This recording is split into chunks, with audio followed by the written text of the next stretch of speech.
Assalamualaikum warahmatullahi wabarakatuh. Jumpa kembali di channel Suketireng dengan saya Mang Dayung.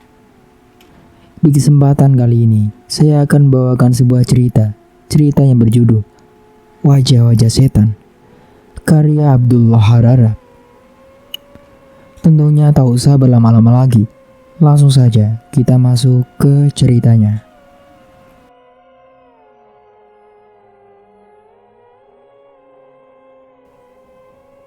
Tinggallah Supardi dengan Partina tersayang. Ia sayangi, disayangi Pak Abu, disayangi Pak Kutil dan istrinya. Disayangi oleh semua orang yang tinggal di atas bukit. Ia tumbuh dan besar bersama mereka. Sampai tibalah haidnya yang pertama. Ketika itu Partina baru menginjak usia 11 tahun. Masa haidnya yang pertama habis pada suatu malam yang dingin. Dengan rembulan 14 hari bersinar terang benderang, tepat di ubun-ubun langit. Supardi baru saja reba untuk tidur menyusul Partina. Ketika pintu pavilion diketuk dari luar, ketika ia buka, ia sangat terkejut melihat wajah-wajah mengerikan. Setelah ia simak baik-baik, barulah ia sadari wajah-wajah itu milik tetangga-tetangganya sendiri, yang semuanya mengenakan topeng karet berbagai rupa dan coretan cat warna. Di balik topeng itu tak dapat ia kenali mereka satu persatu. Ia juga tak pernah tahu tetangganya yang mana yang tiba-tiba tampil ke depan, lantas berujar dengan suara dalam, "Kami datang untuk mengambil anakmu." Berdisir sekujur pembuluh darah Supardi. "Anakmu?" ia berbisik sambil mengingat-ingat sesuatu ada hubungannya dengan maksud mereka datang. "Benar, bukankah kau telah berjanji?" Supardi melarikan diri ke curug di lereng bukit berbatu ketika anaknya dibawa orang-orang bertopeng menuju altar batu yang tergeletak di bibir bukit itu. Dari curug di bawah sana, Supardi mendengar anaknya menangis melolong-lolong, berteriak-teriak kacau, antara terkejut dan takut. Supardi masih dapat bertahan, tetapi ketika anaknya memanggil-manggil, "Bapak, aduh, tolong Bapak, sakit." Ia tak tahan lagi, langsung melompat keluar curug, mendaki tunggang langgang ke atas bukit. Tiba di dekat gundukan batu hitam itu, ia terpesona. Orang-orang tadi mendatangi rumahnya. Semua meliuk-liuk berkeliling setengah lingkaran di dekat altar, sambil menyanandungkan lagu-lagu magis yang menggigilkan bulu roma. Dan di permukaan altar, sesosok tubuh kekar, hitam berbulu, memiliki tangan-tangan dan kaki-kaki yang aneh pula bentuknya, bertanduk kembar di kepala, tengah mengangkangi tubuh anak perawannya yang telanjang. Supardi tidak bersuara apalagi bergerak, tetapi makhluk itu tetap saja mengetahui kehadirannya. Mendadak, tubuh tinggi kekar dan hitam itu meloncat dalam posisi tegak yang ganjil. Lantas dengan mata merah bernyala-nyala bagai lidah api yang menyambar, menghanguskan. Makhluk itu menggeram kepada Supardi. "Abdi celaka, hamba yang tak tahu membalas guna. Kau telah berantakan semua rencana. Tak bakal lahir calon penguasa yang kita tunggu-tunggu. Tak akan. Tidak, dari rahim anak perawanmu." Selesai menggeram, makhluk itu lenyap secepat kilat dalam kegelapan. Tak ada yang berani menatap, tak ada pula yang berani membuka mulut. Supardi hanya termangu-mangu, dan wajah-wajah bertopeng itu sama bungkam lalu bubar diam-diam, pulang ke rumah masing-masing. Barulah setelah itu Supardi tersadar. Ia berlari mendekati anaknya yang terkulai lemah dan kesakitan di permukaan altar. Altar itu dilalai darah. Supardi menggigil. Takut dan marah memenuhi kepalanya karena membayangkan nasib Partina yang malang.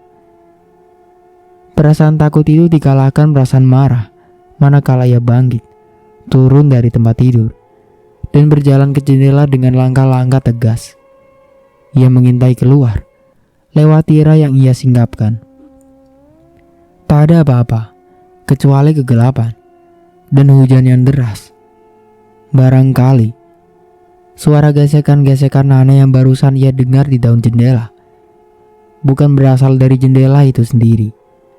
Mungkin dari gesekan cabang-cabang pohonan yang tampak berdiri di luar sana. Tinggi menjulang di tengah kegelapan malam yang menghitam. Hujan kian deras. Suaranya bersorak-sorak, riuh rendah.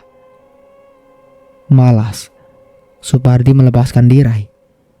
Ia kembali ke tempat tidur, duduk mencangkung, memikirkan apa yang harus ia lakukan sekarang. Sudahlah, masa lalu.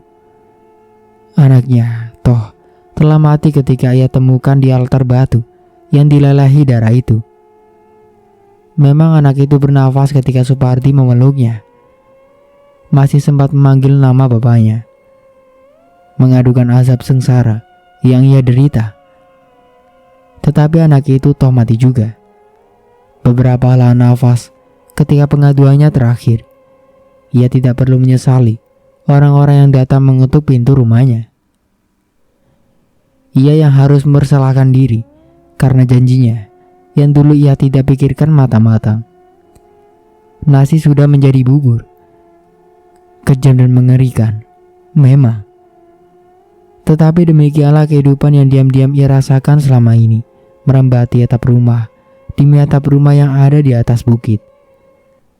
Termasuk atap pavilion yang dulu ditempati, dan bertahun-tahun kemudian ganti ditempati oleh sepasang penghuni baru, suami istri muda belia yang sangat menarik hati karena ketampanan sang suami dan kecantikan sang istri, terutama karena usia mereka yang belia. Manusia-manusia yang malang, Supardi bergumam, lirih, sambil menatap kosong ke jendela kamarnya yang sempit. Kamar yang ia tempati semenjak datangnya penetap baru di pavilion. Seharusnya kalian tidak datang ke tempat terkutuk ini. Seharusnya jangan. Ia memukuli pahanya dengan tinjunya yang terkepal. Kemudian menangkupkan wajah di balik kedua telapak tangan, menangis terseduh-seduh sambil menatap getir. Tidaklah kalian tahu nasib yang menimpa anak perempuanku. Tiba-tiba ia berhenti menangis. Mengapa harus memikirkan Partina? Sekian kali lagi ia sudah mati. Dan suami istri muda pendatang baru itu, toh bukan siapa-siapanya. Bukan apa meributkan mereka. Yang penting, ia harus memikirkan dirinya sendiri dan masa depan. Masa depan yang sempat suram setelah Sutingsi mati, setelah Partina mati juga. Masa depan itu 2 bulan belakangan ini kembali bersinar, seperti bersinarnya matahari pagi di sebuah rumah kecil. Beberapa ratus meter letaknya dari kebun Pak Kutil. Sudah lama ia mengenal penghuni rumah itu. Seorang laki-laki berusia lanjut, tetapi sakit-sakitan karena paru-paru yang kronis. Mereka konon dulunya orang yang termasuk kaya. Sebelum kekayaan itu mulai digerogoti paru-paru yang diidap laki-laki kurus kering itu, terpaksalah mereka pindah ke rumah yang lebih sederhana. Dibeli pula sebidang tanah sawah, cukup untuk hidup sehari-hari.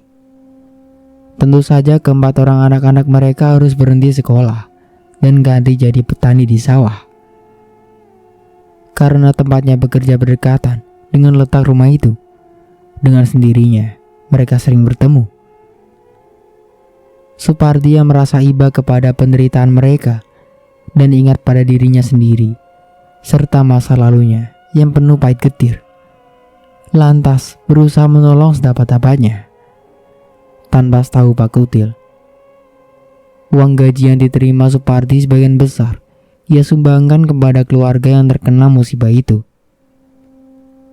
Hasil tanaman Palawijaya, sebagai penyeling pohon-pohon cengkeh. Tiap kali panen ia singkirkan sebagian untuk mereka. Dan kepada Pak Kutil, ia berbohong makin banyak saja pencuri belakangan ini. Dan pencuri itu mau tak mau ikut bela sungkawa. Ketika suatu hari, si sakit mengembuskan nafas juga. Sesaat sebelum meninggal, ia memegang tangan Supardi dan meninggalkan pesan yang merupakan orang yang mau mati. Jagalah anak istriku. Itu saja, tak lebih. Tetapi ia bersedia, meskipun kemudian arti kalimat pendek itu ditangkap oleh janda si mati. Ia punya anak 4, tak jadi soal. Ia toh belum begitu tua, dan wajahnya masih memiliki sisa-sisa kecantikannya di masa lalu, serta telaten pula merawat tubuh sehingga tampak tetap menarik di mata lelaki. Apalagi laki-laki yang sudah lama menduda dan kesepian macam Supardi. Mereka makin sering bertemu. Dari bertemu, kemudian membuat rencana. Dari rencana itu, lahirlah gagasan sore tadi, minta berhenti kepada majikannya. Supardi menghela nafas panjang. Hujan di luar rumah telah mulai reda. Tinggal renyah-renyah guru. Sesekali masih mengguntur dan petir sesekali masih pula menggelegar. Di selang-seling desau angin yang menyapu lirih kian kemari. Tunggu. Masih ada suara lain. Suara menggesek-gesek. Kali ini bukan di daun jendela seperti tadi, melainkan di daun pintu sebelah luar. Supardi mendadak ciut lagi, tetapi kemarahannya masih bersisa. Dengan itu, ia memberanikan diri, bangkit menuju pintu, dan membukanya sekaligus. Memberanikan pula menatap kegelapan malam, berhujan di luar, seraya menggeram. Setan terkutuk, berhentilah menggangguku. Guntur menggelegar di langit kelam, menyambut tentangannya. Hujan berdesa-desa menakutkan, dan angin mendadak diam. Supardi terpana, ciut lagi. Bersyukur tak ada apa-apa yang menerekamnya dari balik kegelapan. Ia memutar tubuh, bermaksud masuk dan tidur lagi. Lalu ia terpaku, tegak mematu di tempatnya berputar setengah tadi. Topeng karet yang ia buang tadi tampak menyeringai di depan biji matanya. Topeng karet itu seperti lengket jadi satu dengan daun pintu. Bentuk dan coret-coret cat warnanya menyerupai wajah seekor binatang yang mirip kuda, atau kambing, atau campuran lembu. Dalam jilatan sinar lampu kamar yang merembes sampai ke pintu, ia lihat semacam telinga di kedua sisi topeng, bergantung lemas. Jeda. Umbat Supardi perlahan, setelah rasa kagetnya lenyap sedikit demi sedikit. Mereka rupanya mau memperolok-olok aku. Lalu ia mengangkat tangannya, menjangkau topeng itu, dengan maksud menggedor pintu rumah itu dan melemparkan benda terkutuk itu ke wajah Pak Kutil. Namun lagi-lagi gerakannya setengah jadi. Lengan yang terangkat itu berhenti di tengah jalan, karena nyata jelas apa yang tadi ia perkirakan telinga. Bergerak perlahan-lahan sampai tegak dengan kukuh. Tanduk topeng bertanduk. Bagaimana mereka dapat membuat topeng itu bergerak dengan sendirinya? Belum lagi Supardi sempat mencerna pertanyaannya sendiri itu. Wajah topeng itu mulai berubah.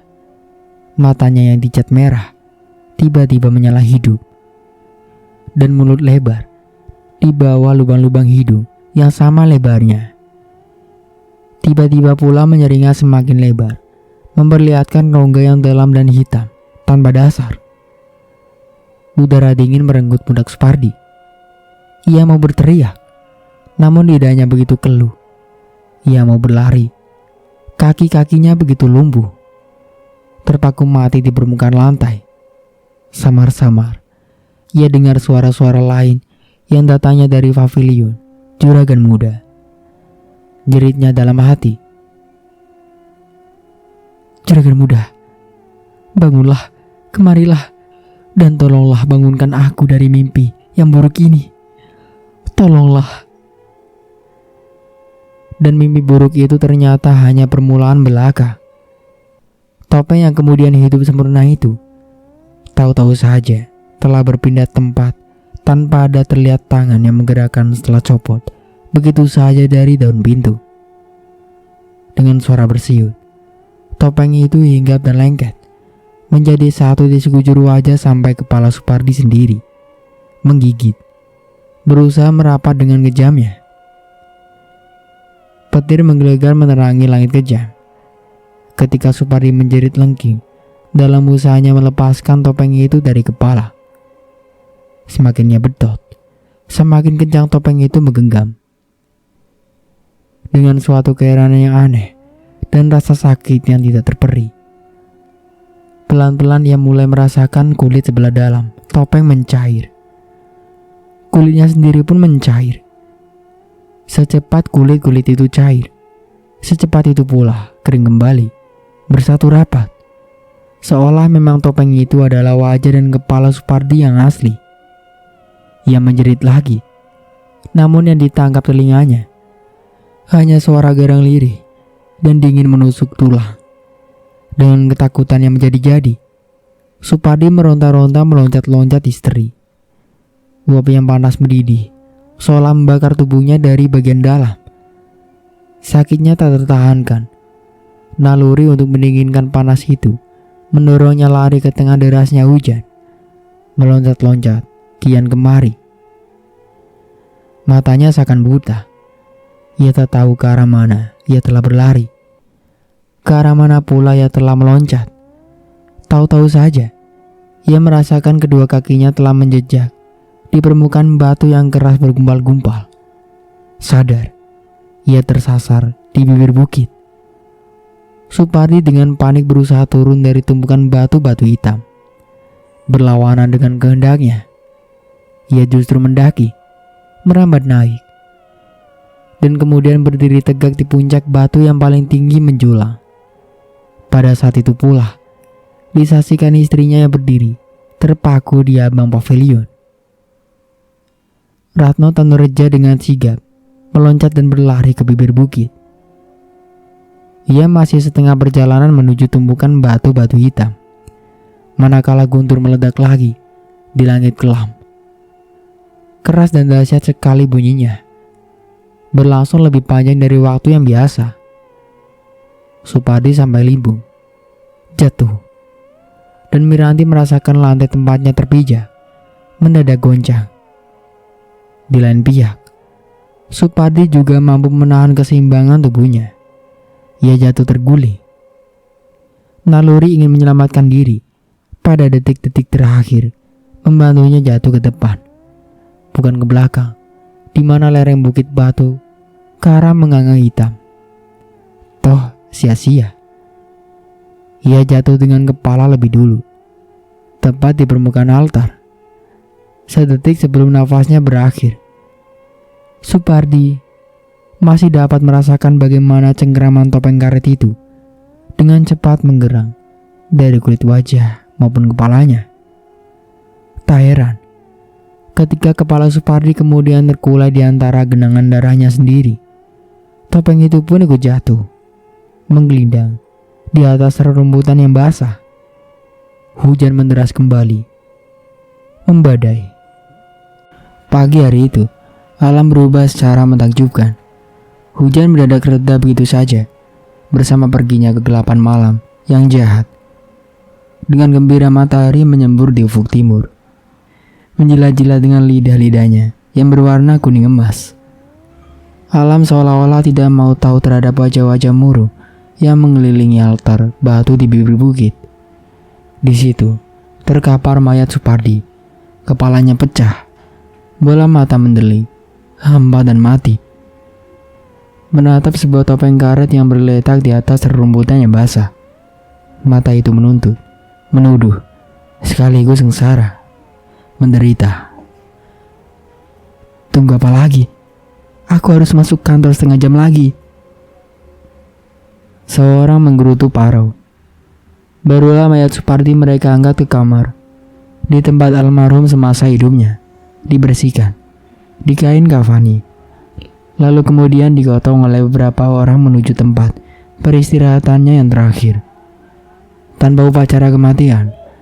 Tanpa pembacaan doa-doa sebagaimana layaknya.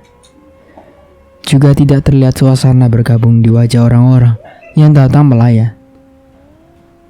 Sebelum pukul 9 pagi, pengantar jenazah sudah kembali ke rumah masing-masing dan kehidupan sehari-hari di perumahan yang berlangsung seperti di atas bukit itu kembali pula berlangsung seperti biasa. Seperti tidak pernah terjadi apa-apa. Ibu-ibu ke pasar, berbelanja kebutuhan dapur. Beberapa orang berkumpul di salah satu rumah membicarakan rencana arisan yang akan dibuka setelah terhenti sebulan-bulan lamanya. Suami-suami yang masih bekerja turun ke kota. Pak Abu ditemani Pak Kutil pergi ke desa mendaftarkan kematian Supardi. Kereta pengangkut sampah tampak bergerak dari rumah ke rumah. Seorang perempuan tua berteriak-teriak kalang kabut memanggil kucingnya yang hilang. Dan seorang laki-laki yang sama tuanya tambah sibuk memperbaiki pagar yang patah. Miranti rebah di ranjang dengan tubuh lemah lunglai dan wajah pucat bersimbah keringat. Aku tidak tahan, dokter. Ia mengerang susah payah. Rasanya perutku melilit-lilit dan kepalaku sakit sekali, dokter. Dokter Subagio memberikannya suntikan. Kemudian, tidurlah, kau hanya tergoncang. Itu saja. Aku takut, dokter. Apa yang kau takutkan? Semua sudah berlalu dengan kematian Supardi. Mimpi-mimpi burukmu akan segera berakhir. Tapi dokter, perutku. Miranti hampir mencucurkan air mata. Kalau saja tangannya tidak digenggam erat-erat oleh Ratno yang memandangi istrinya dengan khawatir. Kau selalu minum habis susu yang dihidangkan Bu Endah. Iya, dokter. Maru itu juga. Iya dokter. Bagaimana dengan nafsu makanmu? Masih baik. Malah kukira makanku semakin banyak akhir-akhir ini. Bagus. Hanya perlu kunasihatkan. Kurangi nasi sebaiknya, Namira. Perbanyak makan sayur, terutama lalap-lalapan. Apakah tidak sebaiknya dokter berikan saja pil-pil yang kubutuhkan? Seperti pil-pil yang pernah kumakan pada waktu kehamilanku yang dulu-dulu. Rasa sakit ini, dokter, aku tak tahan. Dan dari hasil pemeriksaanku, nak. Dokter Subagio memotong. Suaranya lembut, iba, dan penuh kasih. Pil jenis itu tidak akan banyak menolong. Jangan protes dulu. Aku toh tidak ingin menyiksamu, Namira. Oke. Akan kuberikan ke beberapa butir pil tidur. Aturan pakainya. Miranti tidak mendengar lanjutan kata-kata dokter Subagio. Perlahan-lahan ia terpejam. Kemudian tertidur dengan lelap. Dokter Subagio memeriksa nadi Miranti sejenak. Kemudian tersenyum kepada Ratno. Tidak ada yang perlu kau risaukan sekarang, Ratno. Katanya sambil membereskan tas kerjanya. Ia bertanya sambil lalu. Mau ngantor hari ini? Terpaksa, dokter. Pekerjaanku banyak yang terbengkalai karena memikirkan istriku. Iya, baik saja. Percayalah. Oh iya, mobilku rusak. Mau tolong kau jemput aku sekalian kau ke kota? Oh, oke dokter. Namun Ratno pulang ke rumah jauh lebih siang dari biasa. Ingatannya kepada Miranti tidak mau hilang sehingga konsentrasinya sering buyar. Pukul 3 siang tiba di rumah, menemukan rumahnya sunyi sepi dan kamar tidur yang kosong. Ia pergi ke rumah induk semangnya, tetapi rumah itu pun terkunci. Setelah mencari ke sana kemari, ia temukan Bu Endah sedang mengobrol di rumah salah seorang tetangga. "Mira?" Bu Endah mengernyitkan dahi. "Ketika aku tinggalkan 1 jam yang lalu, ia masih ada di tempat tidur." Bersama-sama mereka kemudian mencari, namun tidak ada tetangga yang melihat Miranti. Dari penghuni rumah yang letaknya di mulut jalan menuju kota, juga tidak diperoleh petunjuk kalau Miranti lewat menuju kota, karena sehari-hari penghuni rumah itu sibuk memperbaiki pagar depan. Akhirnya seorang tetangga perempuan dapat memberi petunjuk. "Tadi kulihat Mira tunin ke lereng bukit." Ia menerangkan, "Waktu itu aku sedang mencari si Pus yang nakal. Tahu Kak Indah? Si Pus sedang menjilati darah kering di bawah altar batu itu. Ia ketakutan ketika kepergoki mau ngacir lagi. Tetapi ekornya sempat kupegang. Aduh, coba kau saksikan bagaimana si Pus meronta mati-matian. Kucing itu." Bu Endah pamit dengan halus. Mereka tinggalkan perempuan tua yang penuh rasa cinta menciumi kucing kesayangannya itu, lalu pergi ke bibir bukit. Di bawah tumbukan batu hitam yang menjulang ke langit biru, tampak sepasang sandal Miranti tersimpan rapi.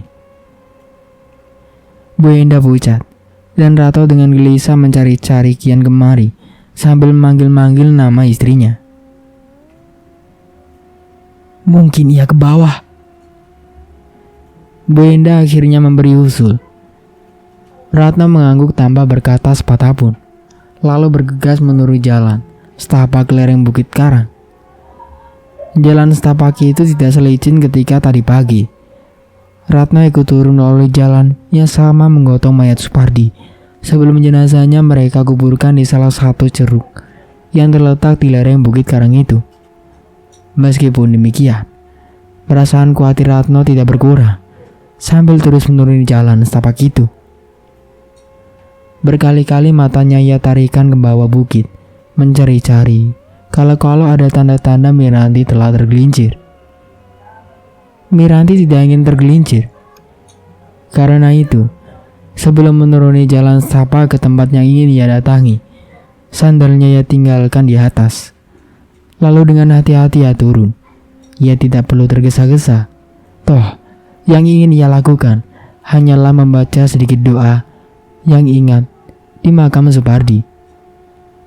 Karena semenjak ia lihat Supardi terhempas jatuh di batu altar sampai jenazahnya dikuburkan, Miranti tidak sadarkan diri. Ketika ia suman, dokter telah duduk di sampingnya, menyuntiknya sehingga ia tertidur. Dalam tidurnya, ia melihat wajah Supardi, polos tanpa topeng, dan mata Supardi menatapnya dengan mata memelas, minta balas kasihan. Itulah sebabnya, begitu ia bangun dari tidurnya yang nyenyak, Miranti langsung meninggalkan pavilion. Apapun maksud Supardi, menakut-nakutinya tidak menjadi soal. Lagi pula ia tidak begitu yakin sosok tubuh Supardi yang ia lihat menjelang subuh sebelum laki-laki itu jatuh dan mati adalah sama dengan sosok tubuh yang sebelumnya ia lihat muncul dalam suasana yang sama. Malam hitam kelam, hujan topan, dan angin yang membadai. Rasanya tubuh mereka yang sebelumnya ia lihat lebih hitam, lebih tinggi, lebih besar dengan tubuh Supardi. Matanya menyala-nyala. Mereka seperti api neraka, tidak seperti mata Supardi yang mengenakan topeng karet. Dari pembicaraan suaminya dengan Dr. Subagio, ia dapat menduga-duga di mana Supardi dikuburkan. Tetapi di lereng bukit itu terdapat banyak sekali ceruk dan tidak ada tanda-tanda kuburan sama sekali. Ia baru mengetahui letaknya kuburan Supardi ketika mendadak ia lihat sesosok tubuh ramping berkain kebaya menyelinap keluar dari sebuah ceruk yang menjorok seperti gua yang sangat dalam. Perempuan itu kaget ketika dipergoki Miranti. Selama beberapa saat, mereka berdua hanya saling menatap dan mengawasi. Dengan demikian Miranti lantas tahu, perempuan ini meski tampak masih berwajah manis, jelas sudah berumur. Dan sinar matanya memperlihatkan tidak saja perasaan duka cita, tetapi juga kemarahan yang terpendam.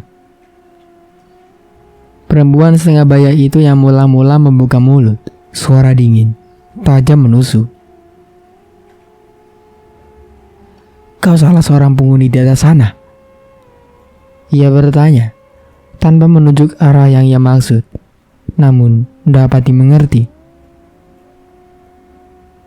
"Ya," Miranti mengangguk. Ibu siapa?"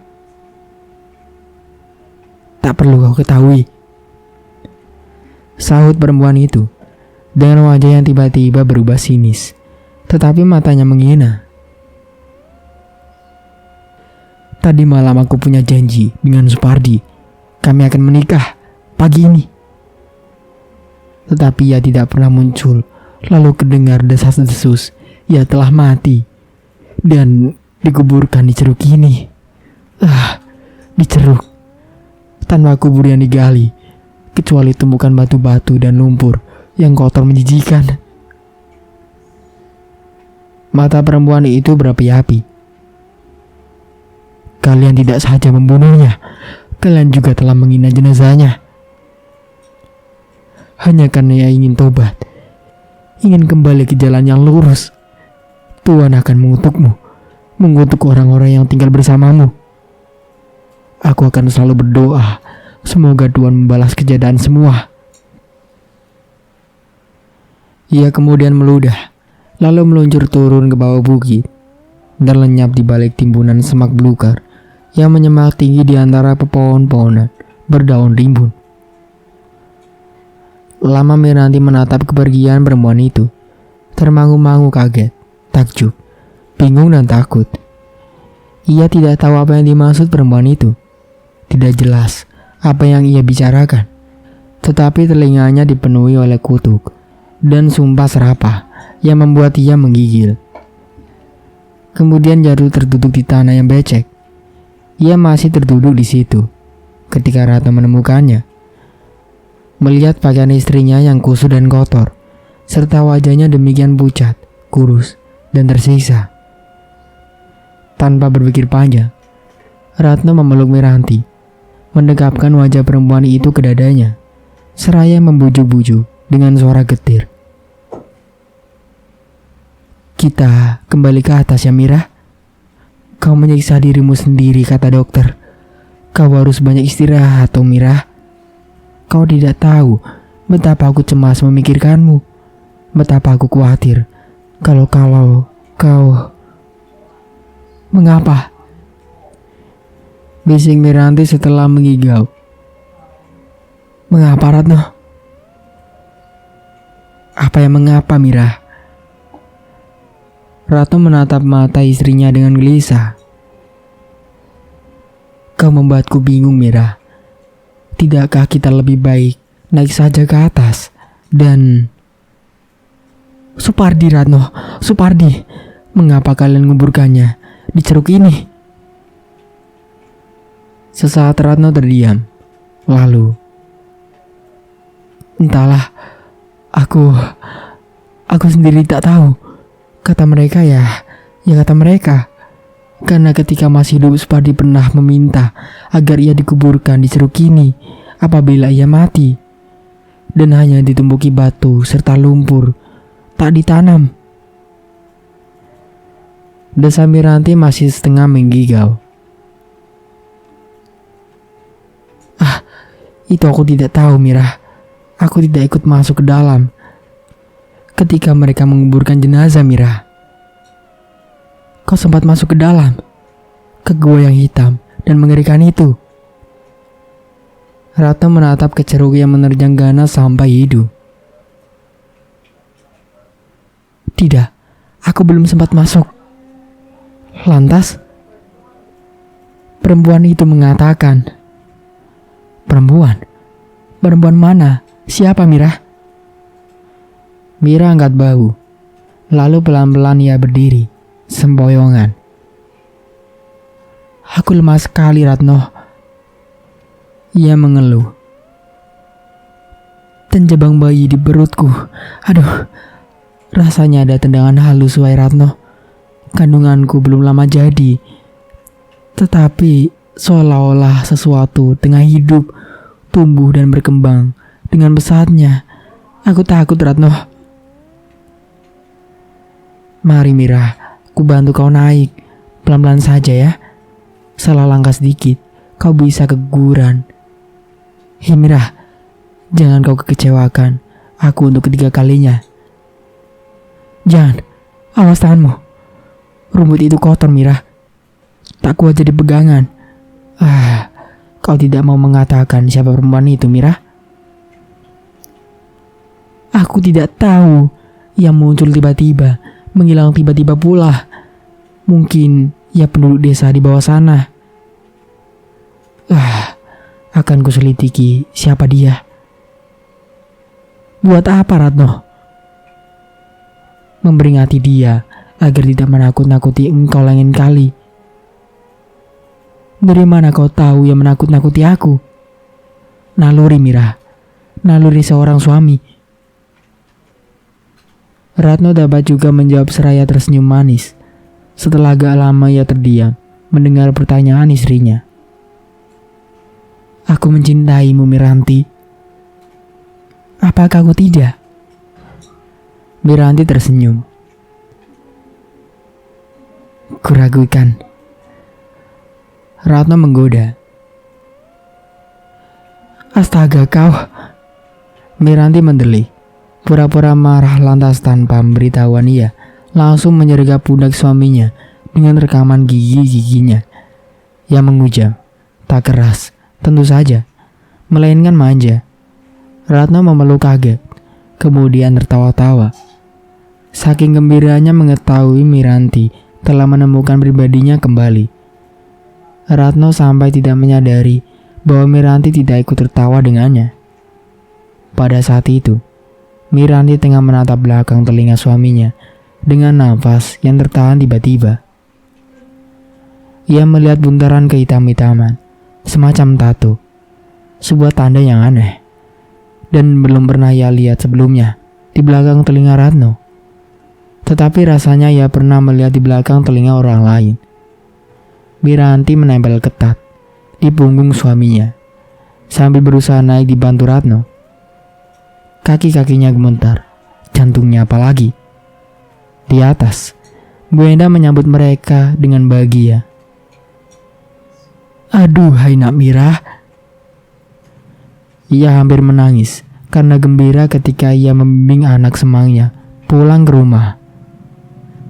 Seharusnya tak kubiarkan kau keluar sendirian. Bagaimana kalau kau sampai tergelincir jatuh dan tak berani aku membayangkannya. Apa kata dia kalau kau sampai celaka? Dia? Miranti mendesah. Bu Enda tertegun sejenak. Setelah beradu pandang dengan Ratno, ia tersenyum menjawab. Suamimu, tentu, ia begitu panik ketika pulang ke rumah dan melihat tempat tidurmu kosong.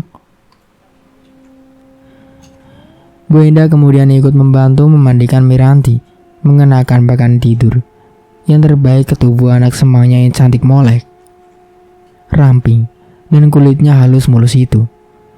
Mulutnya tidak henti-hentinya mengagumi keberuntungan Ratno memperoleh istri seperti Miranti, yang pasti menjadi idaman banyak lelaki. Tetapi, berapapun ia berkicau berkepanjangan untuk mengelak, toh akhirnya Miranti memperoleh kesempatan juga untuk bertanya. Menyedihkan, ujar Miranti mula-mula. Ia tidak selayaknya dikubur dalam ceruk. Apa salahnya menggali sebuah kubur di sekitar sini? Tanah-tanah yang kosong masih cukup banyak. Bu Enda menelan ludah berulang-ulang. Kemudian, tak ada salahnya, nak. Soalnya kita harus mematuhi amanat. Amanat? Apa pula yang menarik hati Supardi di ceruk itu? Masa lalunya, Namirah. Bu Enda lantas bercerita tentang sedikit yang ia ketahui mengenai Supardi. Tentu saja, hanya terbatas pada saat Supardi menikah dengan perempuan yang ia cintai. Dari perempuan yang bernama Sutiningsih itu, lahir seorang anak perempuan. Sayang meninggal dunia ketika masih perawan. Begitu dituturkan Bu Enda dengan hati-hati. Istri dan anak perawannya itu dikuburkan sendiri oleh Supardi. Bukan di tempat yang semestinya, melainkan dalam ceruk. Juga tidak ditanam dalam tanah. Karena kata Supardi, ia ingin melindungi jenazah-jenazah itu sampai hancur dimakan cacing. Ia memang sedikit tidak waras, kalau kau ingin tahu, kata Bu Enda polos. Untuk meyakinkan pendengarannya, ia menambahkan, lihat saja kelakuannya sebelum meninggal, naik ke puncak, mengenakan topeng, dan menakut-nakuti di tengah malam buta. Untuk apa ia menakut-nakuti aku, Bu Enda? Siapa yang tahu? Yang jelas, ku dengar si Padi itu pernah bersekutu dengan roh jahat. Tak usah tanya, roh jahat macam apa? Sudah ku bilang, hanya desas-desus. Apa tidak sebaiknya kau minum susu itu? Oh ya, telah ku persiapkan lalap segar untuk makan malammu. Tentu saja, kau boleh makan sedikit nasi. Perlu ku ambilkan pil tidurmu, Namirah? Perempuan itu begitu merhatikan dan mengasihinya. Ku cukupkan ceritanya sampai di sini. Mang Dayun pamit undur diri. Kurang lebihnya mohon maaf. Wassalamualaikum warahmatullahi wabarakatuh.